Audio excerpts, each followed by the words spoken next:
Bueno, pues vamos a iniciar. Nos da mucho gusto concluir en esta noche. Bueno, mañana tenemos las últimas dos conferencias, pero todas estas conferencias han tenido el propósito de orientarlos a ustedes, de abrirles un poco más el entendimiento, la conciencia, el discernimiento de lo que está pasando en el mundo.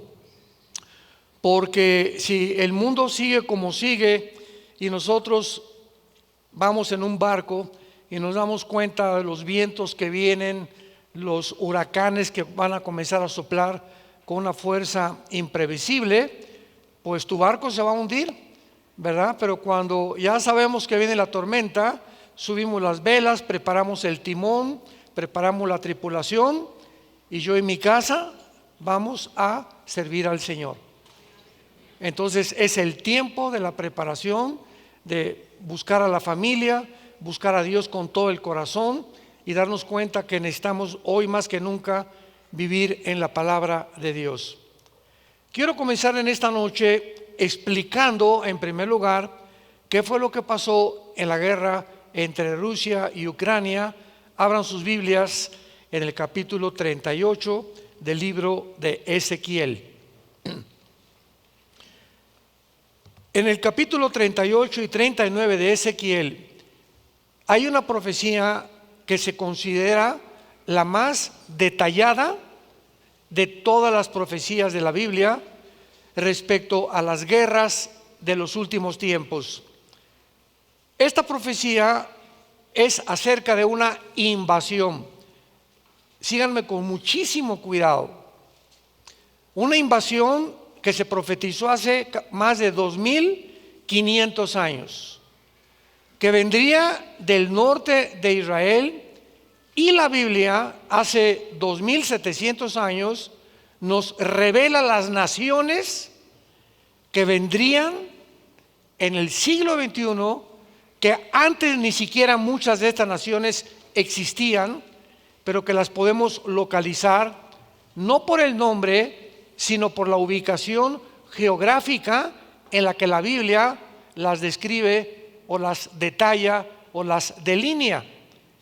Y esto es impresionante porque esta alianza de naciones que la Biblia profetizó son las naciones que han comenzado a conformarse en los últimos 5 años. En los últimos 5 años. Ahora, muy bien, esta profecía es la Tercera Guerra Mundial. ¿Cómo sabemos que es la profecía de la Tercera Guerra Mundial? Porque al acabar esta profecía en el capítulo 39 se revela, se describe, se detalla que es cuando Israel se convierte a Dios. Cuando reconoce Israel, Apocalipsis 1:7, reconocerán al que crucificaron y harán lamentación por él. Y sabemos que esto va a suceder en la segunda venida de Jesucristo. Israel no se va a convertir hasta la segunda venida de Jesucristo, que es donde termina esta guerra que se conoce también como el Armagedón en Apocalipsis capítulo 16, en Joel capítulo 3, en Zacarías capítulo 12 y Zacarías capítulo 14. No veo muchos apuntando, pero qué bueno que tienen buena memoria. Esto es importante porque ha habido una serie de comentarios, y ustedes lo saben muy bien, en los medios de comunicación, que nos aproximamos a la Tercera Guerra Mundial. Ahora que sucedió la guerra de Ucrania y viene la Tercera Guerra Mundial. Ahora que Israel entró en el conflicto con el grupo terrorista Hamas y que ahorita está en el Líbano y la Siria que está a punto de estallar, estamos en la Tercera Guerra Mundial. Y ya Putin amenazó que va a usar las bombas nucleares. Muy bien, para que entremos en contexto, en esta profecía se menciona a un hombre llamado Gog. Gog es el nombre de un personaje, de un líder, de un comandante, de un zar, de un jefe, de un dictador, pero no describe un nombre propio, sino el título de un personaje que es el líder de esta organización y de esta alianza, y que será ni más ni menos que el anticristo. ¿Cómo sabemos que Gog, el personaje que se menciona aquí como el líder de esta alianza, será el anticristo? Porque lo dice el versículo 17. Así ha dicho Jehová el Señor: ¿no eres tú, está hablando de Gog, aquel de quien hablé yo en tiempos pasados por mis siervos los profetas de Israel, los cuales profetizaron en aquellos tiempos que yo te había traer sobre de ellos? Hay otra versión y otra opinión u otra interpretación que se puso a Rusia colocándola como Gog. Sin embargo, esta profecía nos muestra claramente que ninguno de los profetas del Antiguo Testamento han profetizado una invasión de Rusia contra Israel. Número 2, Rusia no perteneció a una de las naciones del antiguo Imperio Romano. Y número 3, sabemos claramente que Rusia y Estados Unidos van a desaparecer. Para no ir más lejos, hace algunas horas, Rusia acaba de sacar de Siria su base naval, que es la única base naval que tenía Rusia en Siria, en el Mediterráneo, como algo estratégico para poder defenderse de buques que pudieran por el Mediterráneo atacarla. Cuando los rebeldes ahorita que se encuentran en Siria, o el grupo islámico ayudados por Turquía, han entrado ya a la ciudad de Homs, a la ciudad de Takar, y ahora están a punto de entrar a Damasco, tal vez hoy en la noche o mañana, y Rusia abandone Siria. Esto es inconcebible, porque todos los profetas dijeron, ¿verdad? Y todos los escatólogos y los maestros de la Biblia decían, ¿verdad?, que Rusia iba a atacar a Israel y que Rusia era Gog. Y claramente nos muestra la Biblia que no es así. O sea, mientras vamos acercándonos más y más y más a la culminación del plan cronológico de Dios, vamos a tener más luz. Dice la Biblia que el camino del justo es como la aurora, que va en aumento mientras el día es perfecto. Y la revelación de la Biblia es progresiva. O sea, hace 20 años no se sabía lo que se sabía hace 10 años. Y menos hace 10 años se sabía lo que actualmente Dios, de acuerdo a los acontecimientos y las piezas del rompecabezas que podemos colocar dentro del mapa bíblico, no podíamos esperarnos que esto pudiera suceder. Hasta que hace 5 o 6 años comenzamos a ver que Rusia ataca a Ucrania y que Ucrania pertenece a lo que la Biblia llama aquí Magog.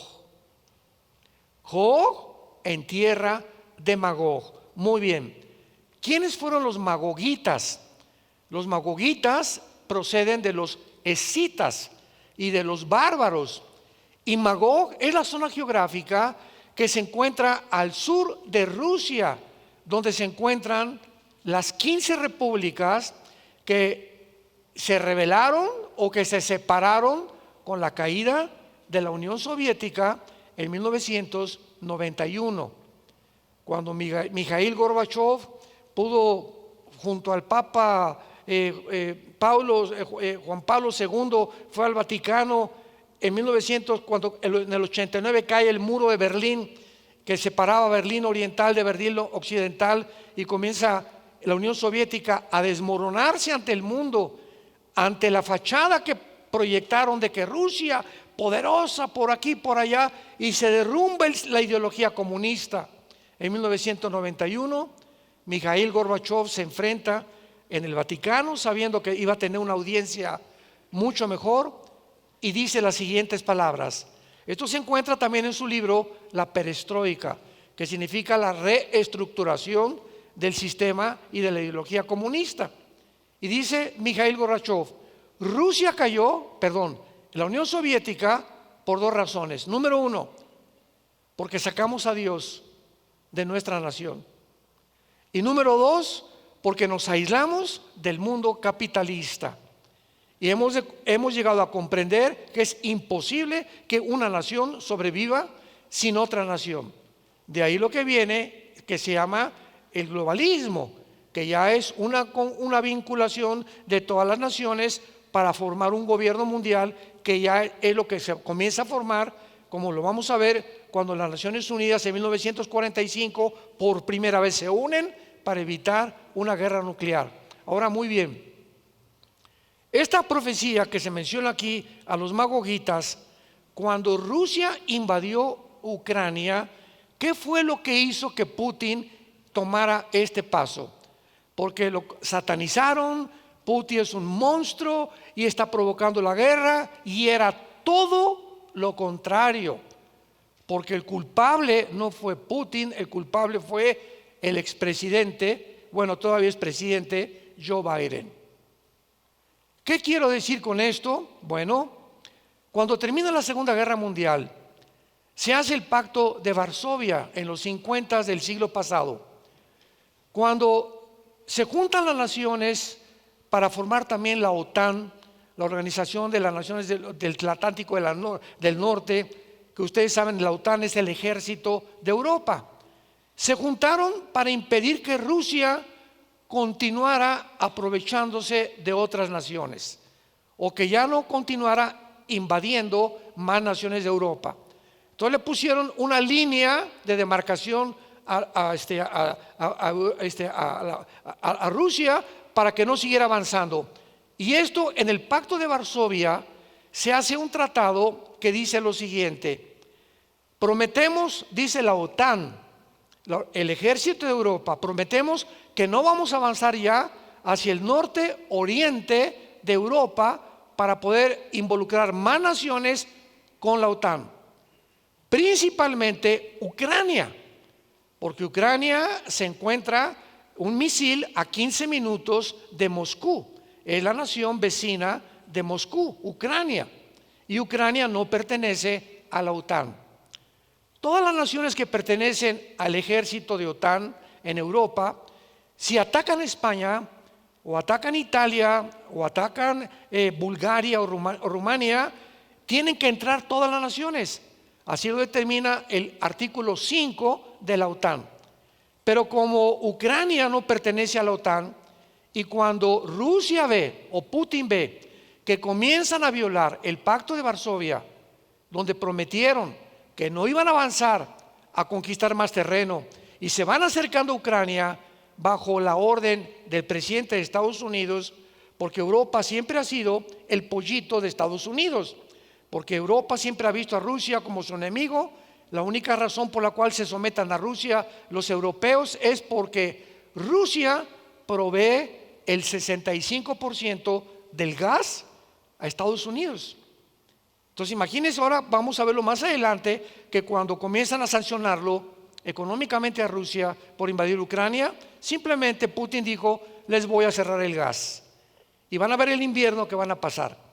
Entonces Rusia tiene el Nord Stream, que es un acueducto que llega a Alemania, y de Alemania surte a la Unión Europea del gas de Rusia. Vean cómo está la situación.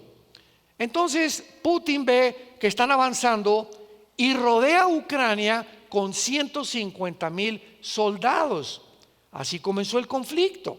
Dice: no, aquí no se van a acercar a Ucrania, ni van a violar el pacto que hicieron, porque si el presidente Biden, en sus ambiciones de poner misiles nucleares apuntando a Rusia, jamás Rusia lo iba a permitir.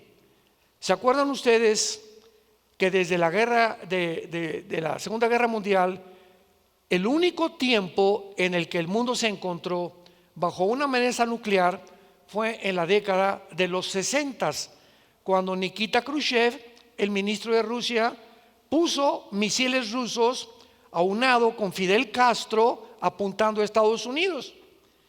Y resulta que en esa época comenzaron a desarrollarse los satélites de comunicación intercontinental, donde ahorita, ¿verdad?, vemos lo que está pasando ahorita en Alepo, en Italia, podemos ver en la televisión lo que está pasando, el tsunami o en California.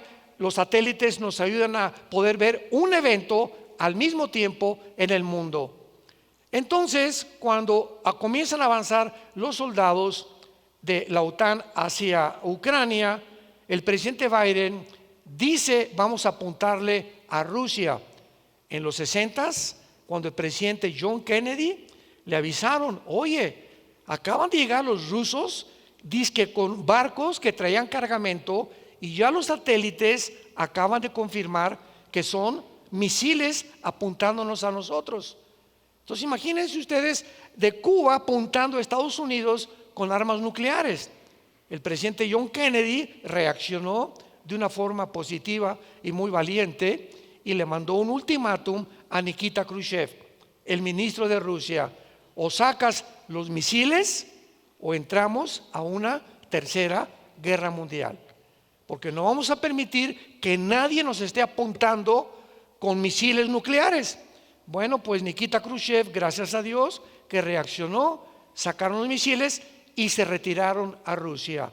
Se salvó el mundo de la Tercera Guerra Mundial en 1960-61. Desde entonces no había habido otra amenaza, pero el presidente Biden ahora le dice a Europa: vamos a poner misiles en Ucrania apuntando a Moscú. Entonces es lógico que Putin haya reaccionado y aquí no van a entrar, ¿verdad? Y cuando la OTAN comienza a mandar armamento a Ucrania y el presidente Biden comienza a enviar casi $1 billón al mes a Ucrania, dice que para armas y para aquí, para allá, cuando se descubrieron los laboratorios químicos que ahora hay en Ucrania, etcétera, etcétera, Putin se enoja mucho más y entonces entra a Ucrania. Bueno, finalmente Ucrania son rusos. Ucrania siempre ha pertenecido a Rusia o antes a la Unión Soviética, y el 40% de los ucranianos aceptan estar sometidos a Rusia, pero el presidente Biden le dice al presidente Zelensky, que por cierto Zelensky es judío: no te salgas de Rusia, de Ucrania. Vamos a mantener y vamos a seguir manteniendo armas, porque lo que yo quiero, dice Biden, lo que yo quiero es provocar que nos contesten, que Rusia, y podamos armar una guerra, porque este año se le acababa el gobierno a los demócratas, y en Estados Unidos, cuando hay guerra y un presidente va a salir, el presidente se queda en el poder. Todos los intereses políticos y económicos se manejan de una forma, de un subterfugio completamente oscuro, una agenda completamente malévola, maligna, satánica. Entonces esto ha crecido y crecido, pero el mundo no sabe lo siguiente: Rusia no tiene una naval, Rusia no tiene aviones, Rusia no tiene infantería. Es una nación pobre también económicamente. ¿Cuál es el poder de Rusia? ¿O cuál es la cuestión por la cual han respetado a Rusia, a Estados Unidos y la Europa?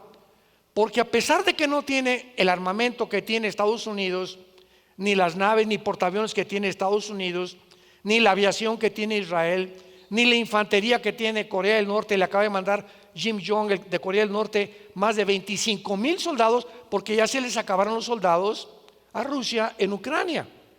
Entonces el poder de Rusia estriba en que Rusia es la nación más poderosa del mundo nuclearmente. Las armas nucleares que Rusia tiene no las tiene nadie. Tiene 2 submarinos, uno se llama Satán, donde es imperceptible y no se le puede rastrear, y los tiene estacionados en el Atlántico y en el Pacífico, apuntando a Estados Unidos, en aguas internacionales, donde nadie les puede prohibir que ahí se encuentren. Y Rusia, una sola bomba acaba con Ucrania, pero Rusia se ve impedido porque como no tiene infantería ni tiene nada, la única forma que puede actuar es con armas nucleares. Y este es el peligro, que han encerrado a Putin como un león herido y cuando encierras a león es cuando más peligroso se vuelve. Entonces, este mes y de aquí al 20 de enero, que el presidente Trump tome poder en Estados Unidos, vivimos el tiempo más peligroso desde 1960 en la historia del ser humano. Porque de aquí a enero puede Putin, presionado todavía por Estados Unidos, poder enviar nucleares. El presidente Trump, de una forma bastante inteligente, ahorita está en París, se acaba de reunir, se fue con Elon Musk a reunirse con el presidente Macron y está tratando de decirle a Putin: ¿sabes una cosa? Espérense para que yo llegue el 20 de enero como presidente, y cuando yo llegue se va a acabar la guerra entre Ucrania y entre Rusia. ¿Qué plan tiene Trump para decir que él puede acabar la guerra entre Rusia y Ucrania? Es lo más sencillo del mundo. Trump simplemente va a hacer lo siguiente: Zelensky, presidente, ríndete.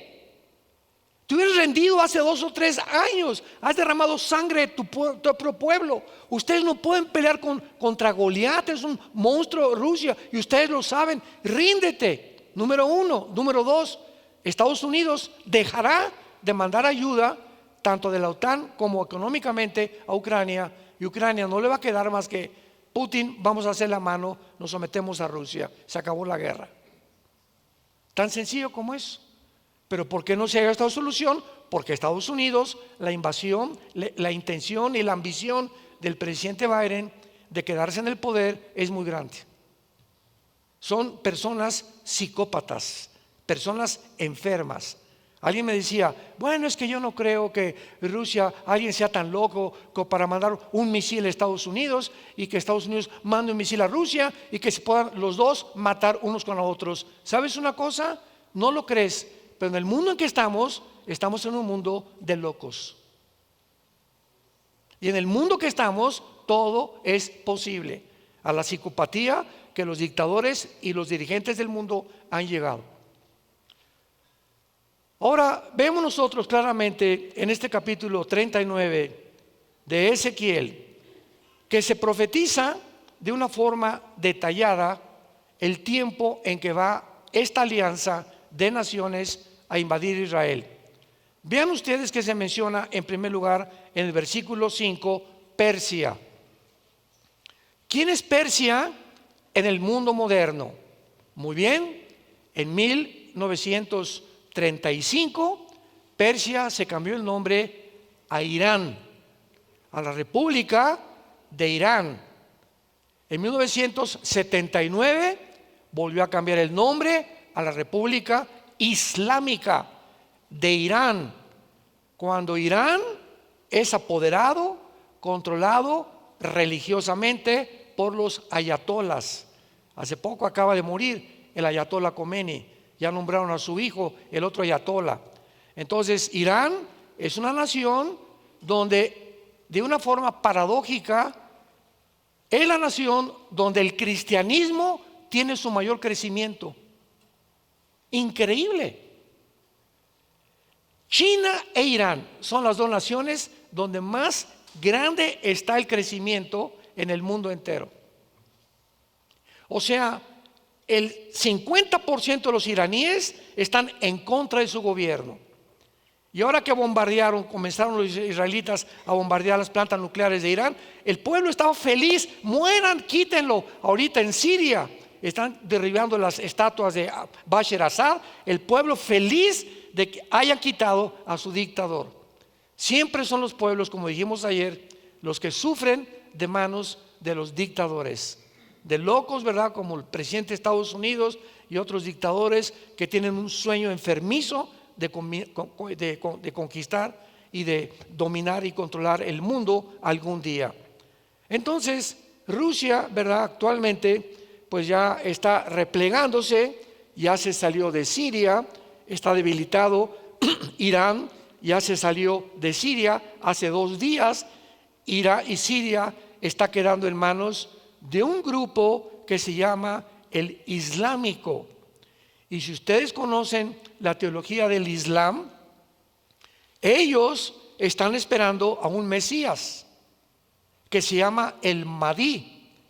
Y el sueño de ISIS, el antiguo grupo islámico, ¿se acuerdan de los terroristas que ponían en la playa a todos y les cortaban, los vestían anaranjado a las víctimas y les rebanaban el cuello, la cabeza? Eran grupos que decapitaban a todos, porque el Islam es la única religión que decapita a sus víctimas. Entonces, este grupo islámico dicen que después de una guerra en el Medio Oriente va a surgir el Mahdi. Y cuando surja el Mahdi, para nosotros será la persona del anticristo, como también lo mencionamos en la conferencia de ayer.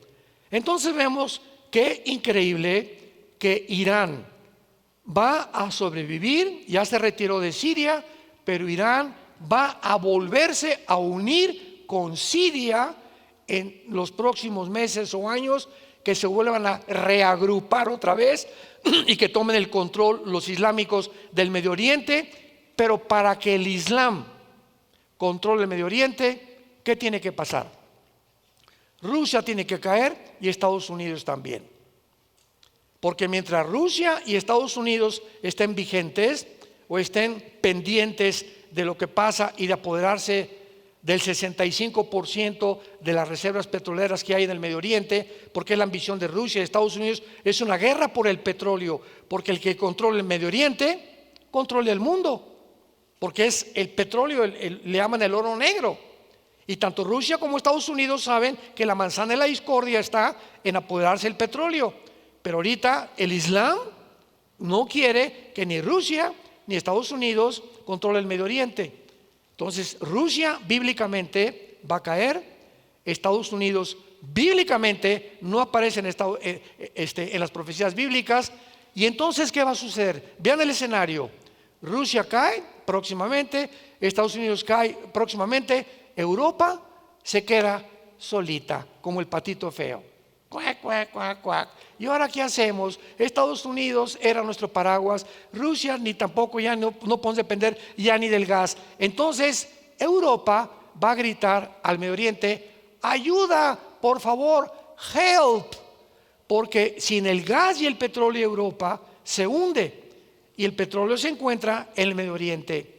Y la Biblia profetizó hace 2600 años que habría una confederación, que se unirían 5 naciones de Europa y 5 naciones del Medio Oriente. Daniel 2, 24, Daniel 7, 24 al 25, Daniel 8 del 8 al 15, Miqueas capítulo 5, el 2 al 3, y 5 naciones del Medio Oriente. Y sí van a conformar una confederación del Mediterráneo que se va a llamar el G10. Cuando oigamos que se unen 10 naciones, 5 de Europa y 5 del Mediterráneo, donde Europa pide ayuda al Medio Oriente, y se mezclen de una de esas 10 naciones, Daniel capítulo 7, surge el anticristo, que se le llama el cuerno pequeño, el nombre de pecado, el hijo de perdición o la bestia, como se le conoce en el Apocalipsis. Ahora, muy bien, veamos también aquí en el versículo 5 y 6 a las otras naciones que conformarán esta alianza. Es interesante que cuando Rusia invade Ucrania, Turquía, ojo con Turquía, porque Turquía figura en las profecías de los últimos tiempos como de los líderes del Islam. Y actualmente el presidente Erdogan lo ha repetido varias veces: yo quiero ser el líder del próximo califato y el próximo mufti, que es el inspirado o el líder, que no va a ser él, va a ser el Mahdi, que va a ser el anticristo. Pero lo interesante es esto: Turquía pertenece a la OTAN. Y hace algún tiempo, ¿se acuerdan que Inglaterra se salió de Europa? ¿Se acuerdan del Brexit? El famoso Brexit. Y cuando Inglaterra se sale de Europa, entonces pues la Unión Europea se queda sin los impuestos de Inglaterra y comienza a debilitarse los bancos, el Banco Internacional, el Fondo Monetario Internacional en Europa, por la salida de Inglaterra. Y ahora en Europa, el único ejército que Europa tiene poderoso se encuentra en Turquía. Y cuando Putin invade Ucrania, Turquía dependía del trigo de Ucrania. Y cuando ve Erdogan, el presidente, que Ucrania ya comienza a ser invadida y ya las exportaciones ya no pueden salir ni las importaciones, le grita a Putin: Putin, aquí estoy, papi. Y le dice Putin: véngase mi nene, véngase para aquí, aquí yo me lo cuido. Siempre Putin estaba esperando que Turquía se le acerque a él, porque es uno de los líderes islámicos más poderosos. Y esta ocasión se acerca y se retratan hace 1 año y medio el presidente de China, Xi Jinping, el presidente de Corea del Norte, Kim Jong, el ayatollah Khomeini y Erdogan, los 4 alegres compadres, que son la alianza perfecta que profetizó la Biblia. Y entonces dice todos: oye, pero ¿cómo es posible si Erdogan pertenece a Turquía? ¿Cómo se va a unir a la alianza contra Israel? Cuando Europa está todavía apoyando a Israel junto con Estados Unidos. Pero ahora vamos a ver que Turquía, al llegar ahorita a Siria y al haber salido Rusia, acaba de ayer Erdogan de decirle a Putin: ayer, compadre, fue un matrimonio tóxico entre tú y yo. Me proveíste del grano que yo necesitaba, del petróleo pero ya no te necesito. Y entonces, ¿qué va a hacer? Turquía se va a salir de la OTAN y se queda como uno de los líderes del Medio Oriente. Los cielos y la tierra pasarán, pero mis palabras permanecerán. Las respuestas que no encuentras en la televisión, en los politólogos, en los comentaristas, y esto y el otro, dice: ¿y ahora qué vamos a ver? ¿Y qué va a pasar en Siria? ¿Y qué va a pasar con Irán? ¿Y qué va a pasar con Rusia? Aquí está. Aquí está en el libro de los libros, en la palabra de Dios. Haríamos bien en estar atentos a la palabra profética más segura, 2 de Pedro capítulo 1. Hasta que el lucero amanezca y la oscuridad desaparezca con la venida de Jesucristo. Pero tenemos aquí el mapa que nos muestra claramente que Dios está al control de tu vida, de tu matrimonio, de tu trabajo, de mi vida y de mi familia. Si nosotros le obedecemos y seguimos las pisadas de su Hijo Jesucristo, porque es el tiempo de seguir a Jesucristo como nunca jamás. Vayamos ahora rápidamente a Apocalipsis capítulo 17 y veamos la conformación final de este globalismo, porque una de las cosas más impresionantes de la Biblia, esto le funde los fusibles a cualquier ateo, a cualquier agnóstico, a cualquier escéptico. Yo recuerdo cuando había un astrónomo que murió a finales del siglo XX llamado Carlos Sagan, ateo. Y cuando murió Carlos Sagan, le preguntaron: oye, Carlos, ¿y por qué tú nunca creíste en Dios? ¿Saben lo que contestó Carlos Sagan antes de morir? Pobrecito. Es que nunca tuve evidencias suficientes de que Dios existía. Jesús, María y José y el burrito que los acompaña. En 1954, cuando se descubre la molécula del ADN por el doctor Crick y el doctor Watson, que es el ácido desoxirribonucleico, y se demuestra que hay en los billones de células del cuerpo humano hay información inteligente. Hay un código, un chip en cada célula del cuerpo humano. Y Dios escribió en cada una de tus células quién eres, tu tamaño, tu estatura, tu color de ojos. Toda la genética se encuentra en cada célula del ser humano. ¿Cómo pudo haber sido por un accidente? Porque es el argumento de los ateos. ¿Cómo es cuando yo debato? Son mi plato favorito los ateos. Cuando debato con un ateo, ¿verdad? Le pregunto: ¿quién hizo el universo? El Big Bang. ¿Y qué es eso? Hubo una gran explosión. Número 2, ¿quién la produjo? No chepo. O sea, ¿la nada produce algo?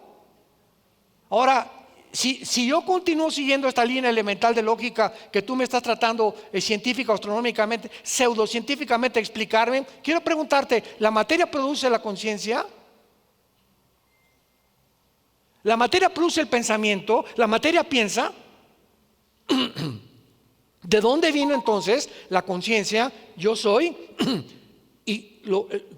pienso, soy un espíritu, tengo un cuerpo, entonces pienso y me doy cuenta que estoy en contacto con un universo que me rodea y que tiene que haber forzosamente, somos diferentes a los animales y que tiene que haber una adoración de un Dios, porque nunca he visto a los conejitos, alabaré, alabaré, ni a los changos ni a los hipopótamos alabar a Dios. No es la conciencia de un ser supremo más que en el ser humano. Solamente a tu abuelita se parece a Chita, le dije.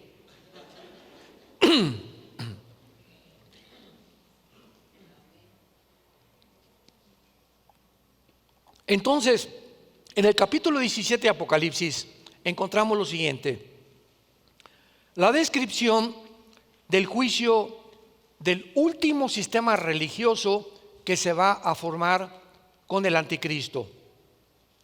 La Biblia profetizó hace 2000 años, damas y caballeros, señores ateos y maestros universitarios que nos escuchan y que nos acompañan. ¿Cómo es posible que este libro, la Biblia, haya profetizado hace 2000 años cómo iba a acabar y cuál iba a ser el último sistema de gobierno de las naciones antes de que terminara la población humana en este planeta? ¿Cómo es posible que el apóstol Juan, que escribió el Apocalipsis, haya dicho en el capítulo 13 que vendría un sistema en los finales tiempos llamado el anticristo, que marcaría a los hombres con el 666 y que a través de esta marca controlaría la economía del mundo? Para que esta profecía hubiera podido cumplirse, número uno, se tenían que inventar los chips. Número dos, se tenían que inventar las computadoras. Número tres, se tenía que inventar algún sistema central o un banco central como el que está en Bélgica actualmente, con una computadora que se llama la Bestia, para que pudiera controlar al mundo entero, cosa que ahora es posible a través de la cibernética. Ahorita vengo yo de Estados Unidos hacia acá y en el aeropuerto ya no enseñan ni tu pasaporte. Por favor, ve a la cámara y te retratan el iris. ¿Quién les dio mi foto? Ahorita que cuando yo regrese a Estados Unidos el día de mañana, voy a llegar, ya no necesito el pasaporte, ya llego sin pasaporte a migración de Estados Unidos. ¿Qué hago? Me paro ante una máquina y le aprieto un botón y me toma la foto sin el pasaporte. Y cuando yo paso me dice el de inmigración: Armando, sí, ya sabe mi nombre y ya tiene registrado que estoy registrado en la cámara. Y me dice: pásale. Y así manejan a la gente ahora. ¿Cómo pudimos llegar a ese punto? Este sistema de tecnología nos demuestra que estamos en la primera generación donde un solo hombre puede gobernar el mundo tecnológicamente. Si esto no se hubiera inventado, era imposible que la Biblia se cumpliera. Es increíble. Vean, antes de ir a Apocalipsis 17, vean Apocalipsis 11. Otro ejemplo rápido y muy breve. Apocalipsis 11, versículo 7. Vean nada más esto, con qué detalles la Biblia se adelantó al futuro y a la historia humana. Dice Apocalipsis 11, 7: cuando hayan acabado tu testimonio, la bestia que sube del abismo hará guerra contra ellos, los vencerá y los matará. Y sus cadáveres estarán en la plaza de la grande ciudad, que en sentido espiritual se llama Sodoma y Egipto, donde también nuestro Señor fue crucificado. Ojo con el versículo 9. Y los de los pueblos, esto fue escrito hace 2000 años. Y los de los pueblos, tribus, lenguas y naciones, ¿qué dice? Circula esta palabra en tu Biblia: verán sus cadáveres por 3 días y medio y no permitirán que sean sepultados. ¿Cómo es posible que la Biblia hace 2000 años haya profetizado que llegaría un tiempo en la historia donde el mundo entero podría ver el mismo evento al mismo tiempo, si no se hubieran inventado en los 70s del siglo pasado los satélites de comunicación internacional? ¿Cómo te quedó el ojo, amigo ateo? Esto no lo vas a encontrar ni con Nostradamus, ni con tus chamanes, ni con tus brujos, ni con Walter Mercado tampoco. Dice Carlos Sagan, no encontré evidencias porque no quisiste encontrarlas. No hay más ciego que el que no quiere ver la luz. Hay personas que tú les enseñas la luz y te dicen, esto es blanco, no es negro. Este es hombre, no, no es hombre, es mujer. Esta es mujer, no es cierto, es hombre. ¿Y yo qué soy? No sé. Y ahora en Estados Unidos, ¿saben lo que está sucediendo? Y en Canadá, soy un perro. Y ahora comienzan a caminar como perros y les amarran una correa y pasan el tráfico y dicen soy perro, y cuando tú llegas a registrarte en algún lugar, te tienes que registrar como perro, porque no puedes contradecir a la persona que ese es el sentimiento que él tiene de que es perro y que no es humano. Es una locura el mundo en que estamos ahorita. Increíble. Lo estamos viviendo, damas y caballeros, santos de Dios. Y en Apocalipsis 17, para terminar, vemos nosotros la profecía de este sistema religioso, donde se percibe, versículo, vamos a leerlo rápido. Vino entonces uno de los 7 ángeles que tenía las 7 copas, habló conmigo diciéndome, ven, te mostraré la sentencia contra la gran ramera, la que está sentada sobre muchas aguas, con la cual han fornicado los reyes de la tierra, y los moradores de la tierra se han embriagado con el vino de su fornicación. Y me llevó en el espíritu al desierto y vi una mujer sentada sobre una bestia escarlata, llena de nombres de blasfemia, con 7 cabezas y 10 cuernos. La mujer estaba vestida de púrpura escarlata, adornada de oro, preciosa, perlas, tenía un cáliz de oro lleno de abominaciones y de la inmundicia de su fornicación. Y en su frente escrito un misterio: Babilonia la grande, la madre de las rameras y de las abominaciones de la tierra. No es posible que la Biblia use el adjetivo de ramera a un grupo religioso, llámese secta o como le queramos llamar, si ese grupo, aún al Islam no se le puede llamar así, ¿verdad? Ni tampoco al budismo. Entonces aquí estamos viendo que hay un grupo religioso que Dios le llama, tú has apostatado, porque en el Antiguo Testamento Dios le llamó a Israel que había fornicado con Siria y con los demás imperios, porque cuando la fornicación se usa en el sentido espiritual es cuando Israel se vende a las naciones, y en el sentido físico es cuando una mujer, ¿verdad?, por tener dinero, su cuerpo lo ofrece en $500, no sé, pero la palabra prostitución significa el sexo que se vende, o el amor que se vende por conveniencia. Cuando la secretaria le dice el jefe de su oficina, te invito a Acapulco, y le ves que tienes el anillo de casado, y ahí va la burra muchacha y se va con el jefe sabiendo que está casado. ¿Por qué? Porque le va a ofrecer un mejor salario y va a tener. ¿Qué está haciendo esa muchacha? Se está vendiendo. ¿Por qué? Para que le den un mejor trabajo, una mejor posición. Por ustedes que son solteras, cuando ven un hombre así, acuérdense que cuando tenemos este anillo, esto significa que ya no salimos del mercado, que ya no estamos a la venta, que de las millones de mujeres que hay, ahora con la única que tengo que quedarme es con mi esposa hasta que la muerte nos separe. Y es lo que Dios está buscando, y es lo que se llama el adulterio físicamente. Entonces aquí se retrata a una organización donde se ha prostituido con los reyes de la tierra. ¿Cuál es la única religión en toda la historia, en el mundo, que durante 18 siglos controló los reyes de Europa?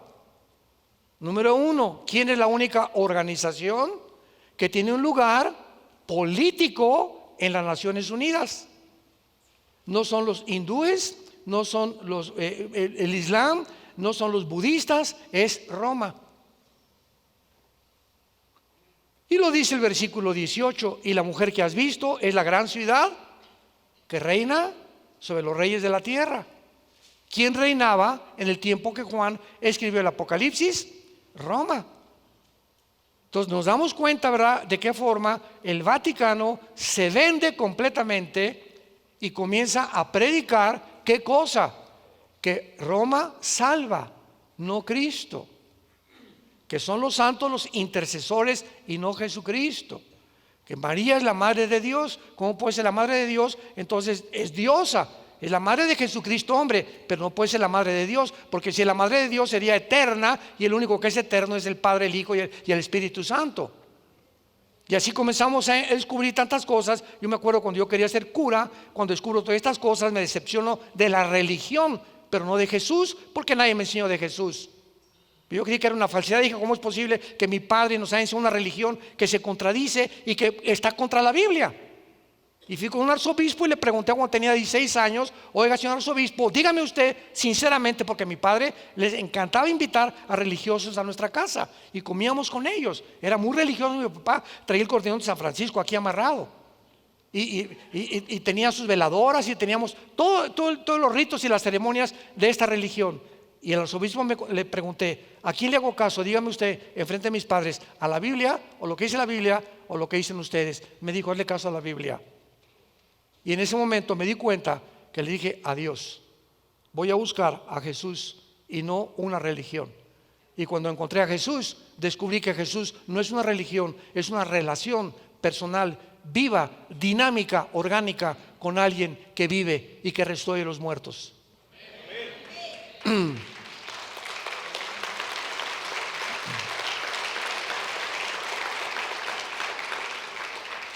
¿Qué quiero decir? Tú puedes ser católico e irte al infierno. Puedes ser católico e irte al infierno. Puedes ser evangélico e irte al infierno. Puedes ser mormón e irte al infierno. No es la religión la que nos salva, es la sangre de Jesucristo. Cuando comprendemos esto, comprendemos que es el cristianismo. El cristianismo no es una religión. Una religión es el comunismo. Una religión es el budismo. ¿Cómo? El budismo es ateo y está considerado entre las religiones. ¿Se dan cuenta la ignorancia que hay? Llegan a preguntarme: oiga usted, ¿qué religión tiene? Ninguna. ¿Cómo no? Yo no tengo ninguna religión, soy cristiano. ¿Y qué es una religión? El cristianismo no es una religión, es una relación personal, diaria con Jesucristo que vive. Le dije: no, ¿usted me puede definir el término religión? Muy bien, la palabra re significa en el latín volver a ligar y ligar. O sea, una persona religiosa es una persona que está tratando de regresar otra vez o ligarse con la fuente de energía que es Dios a través de obras, de religión, de ceremonias, de ritos, de bautismos, de comuniones, hincándose por las rodillas, adorando a los santos, etcétera, etcétera. Cuando la Biblia nos dice: sin derramamiento de sangre no hay perdón de pecados. El día que conozcas la verdad te hará libre. Juan 8, 31 y 32. Cuando venimos a la Biblia se nos caen las vendas y nos damos cuenta que tantas mentiras el mundo nos ha dicho. Pues se van a unir al final, ¿verdad? La iglesia romana, se va a unir también el cristianismo apóstata, se van a unir con los mormones, se van a unir con los brujos, se van a unir con los maometanos, con los budistas. La unión de todas las religiones se llama el ecumenismo, que inició el Papa Juan Pablo II en la ciudad de Isis en los 90s, cuando invocó a todos los líderes religiosos, incluyendo a los brujos y a los chamanes, diciéndoles: todos nosotros adoramos el mismo Dios. ¿Cómo es posible? Los hindúes tienen 300,000 dioses, por el amor de Dios. Los budistas no creen en Dios, es una religión atea. El Islam dice Alá, ¿verdad? El que no siga el Islam lo matamos. Entonces, ¿cómo puedo decir que estamos iguales cuando Jesucristo dijo: yo soy el camino, la verdad y la vida? Qué radicalismo y qué forma tan preciosa de Jesús de poder hacer una exclusividad de que sin Él el mundo está perdido. Pero el mundo, ¿verdad?, quiere que todas las religiones salvan. Como dijo una vez una persona: sigan todos una religión que aquí todos nos vamos a salvar. Y la pregunta que yo te hago es la siguiente: si las religiones salvan, ¿cuál fue el propósito del sacrificio del Hijo de Dios en una cruz? Dios hubiera dicho: mijitos, pórtense bien, cada quien siga su religión y nos vemos en el cielo. Hagan buenas obras y hagan el bien y nos vemos en el cielo. Y cuando Jesucristo en Getsemaní cae de rodillas con la sangre que se le sale por las capilaridades de la piel, le dice: Padre, si es posible, si hay otra manera en la que el mundo pueda ser salvado, por favor hazlo, porque tú y yo vamos a ser separados en la cruz. Y el Padre le dijo: Hijo, no hay ninguna otra manera, tú tienes que morir y tienes que pagar por los pecados de la humanidad. Y si nosotros no creemos esto, hacemos a Dios mentiroso, y Cristo es una blasfemia para las personas que creen que las religiones son las que nos salvan. Qué palabra tan dura es esta de oír, pero se las tengo que decir, porque es el camino, la verdad y la vida.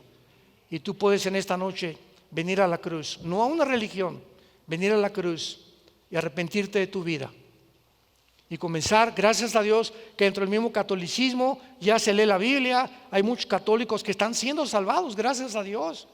Gracias a Dios que la Madre Teresa, cuando llegó a Nueva York, le dijeron: oiga, Madre Teresa, pero ¿cómo es posible que usted viva allá en Calcuta con los leprositos? ¿Por qué no hace un seminario aquí grandísimo en Nueva York con aire acondicionado? Y la Madre Teresa, la chaparrita que como era, le contesta a los periodistas y les dice: porque he descubierto que no es en el medio ambiente ni en el lujo donde yo puedo ser feliz. Yo soy feliz con mis leprosos porque Dios está conmigo y me regreso a la India. Entonces no es el medio ambiente el que te hace feliz, es tu relación con Jesucristo. Y tenemos grandes ejemplos de grandes católicos que han encontrado a Jesucristo, que se ha dado cuenta que no es una religión, sino tienes una relación diaria, viva, orgánica, con alguien que vive en las mañanas a través de la Biblia. Eres una persona religiosa, pero no eres cristiano. Cristiano es la persona que recibe al Espíritu Santo. La palabra cristiano, Cristo significa ungido, anos en el griego es pequeño. ¿Quién es un cristiano? Es una persona que tiene la unción del Espíritu Santo. No el que va a una iglesia, no es el que es católico, no es el que es evangélico, no es el que viene a esta iglesia, porque esto no es la iglesia somos nosotros. Donde 2 o 3 se junten, ahí estamos. Esto no es un templo, esto es un edificio, y Dios ya no habita en templos hechos por manos humanas. Entonces, cuando tú entiendes esto, entiendes la Biblia, entiendes el camino y estás preparado para encontrarte con tu Dios. Y Él viene más rápido de lo que nos imaginamos. Y en esta noche Dios te dice que te ama. De tal manera amó Dios al mundo que dio a su Hijo unigénito, para que cualquiera de ustedes que en Él cree no se pierda, mas tenga la vida eterna. Mas Dios muestra su amor para con nosotros en que, siendo pecadores, Cristo murió por nosotros. Él fue despreciado y desechado por los hombres, experimentado en quebranto, y Él sufrió nuestras enfermedades, nuestros dolores. Nosotros le tuvimos por azotado de Dios y abatido, mas Él llevó tus pecados y llevó mis pecados cuando abrió sus brazos en una cruz, con su rostro ensangrentado, con sus manos sangrando. En ese momento le dijo: Padre Santo, ¿por qué me has abandonado? Y la respuesta del cielo fue: porque en ese momento tú estás llevando el pecado de la humanidad. Yo soy un Dios santo. Y en ese momento algo misterioso pasó. A las 3 de la tarde se hizo la oscuridad. El Padre se separa de su Hijo. Jamás en la historia ha sucedido eso. El Padre se separa de su Hijo porque el Padre no puede ver el pecado. Y el momento en que Jesucristo lleve el pecado, solamente le grita al Padre: en tus manos encomiendo mi espíritu. Y en ese momento Jesucristo lleva tus pecados, tus adulterios, tus mentiras, tus fraudes, tu hipocresía, mis mentiras en su cuerpo en la cruz. Y ahora Dios te dice: ¿sabes una cosa? No importa lo que has hecho. Oiga, pero yo he abortado 8 personas, he matado a 30 personas. La sangre de Cristo nos limpia de todo pecado. Este es el mensaje de la cruz. Y esto se llama gracia. Ay, sí, qué fácil, ¿verdad? Sí, el ladrón junto a la cruz, asesino, borracho, parrandero y jugador. Y ahí en la cruz Cristo le dice: hoy estarás conmigo en el paraíso. Y los fariseos, como los religiosos: ay, sí, no. Y yo que me voy de rodillas, y yo que me golpeo todos los días el pecho, ¿a poco ese es tan fácil y ese fue al cielo? Así es, se llama gracia. Y esa palabra no se encuentra en ninguna religión. Y es la palabra que aprendemos en el cristianismo. No es por nuestras obras la salvación, para que no nos jactemos, para que no nos enorgullezcamos.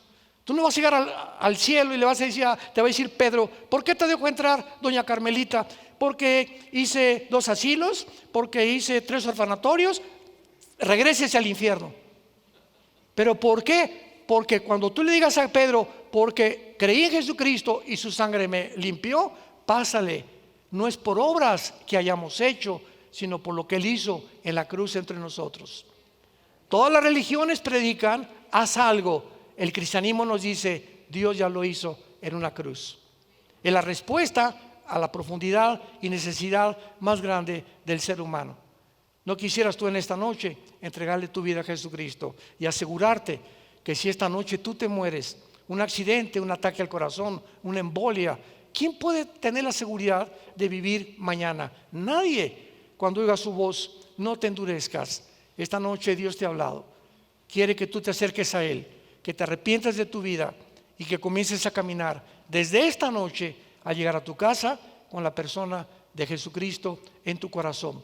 Inclinen su cabeza, y las personas que en esta noche quieran hacer esta oración, simplemente dile estas palabras de lo profundo de tu alma.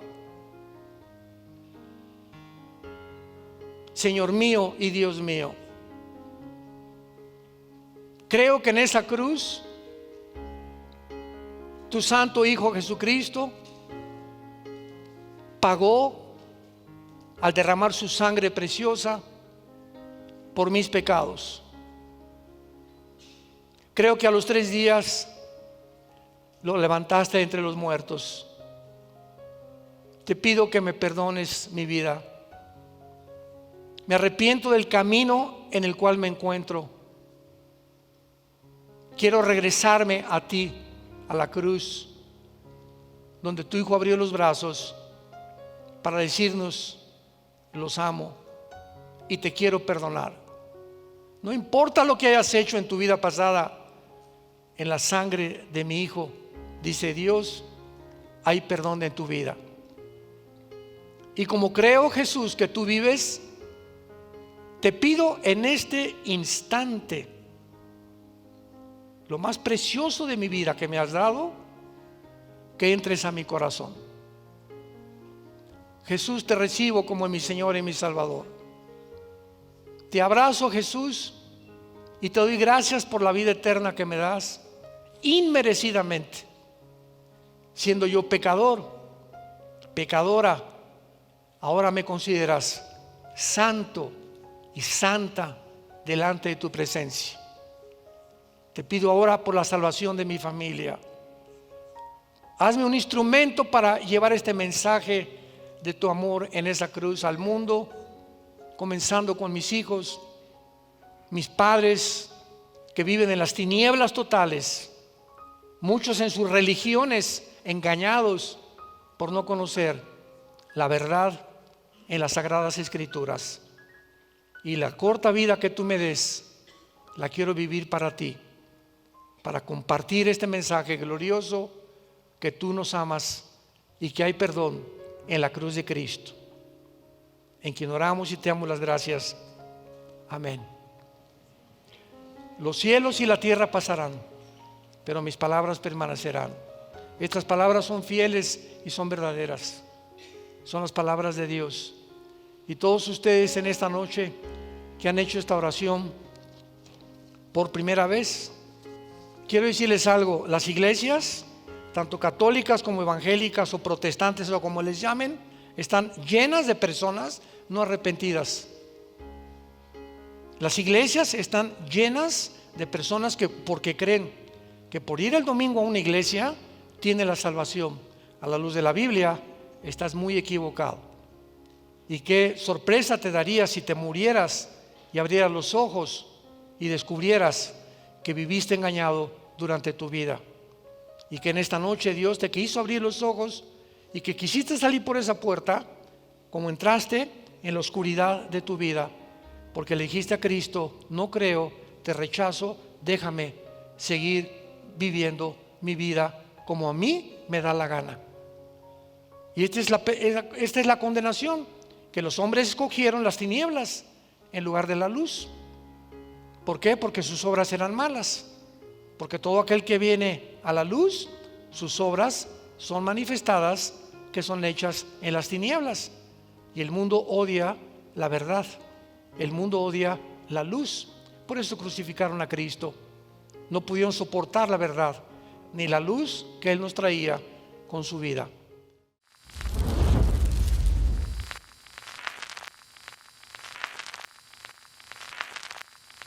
Hola, ¿qué tal? Me da mucho gusto saludarles y quisiera simplemente comunicarles que gracias a todos ustedes a través de todas las naciones del mundo que aman la palabra de Dios y que realmente están interesados en que nosotros como organización Vida Nueva para el Mundo y Armando Alducin Ministries continuemos predicando el Evangelio de la Gracia de Jesucristo y que podamos nosotros continuar haciéndolo gracias a sus donaciones.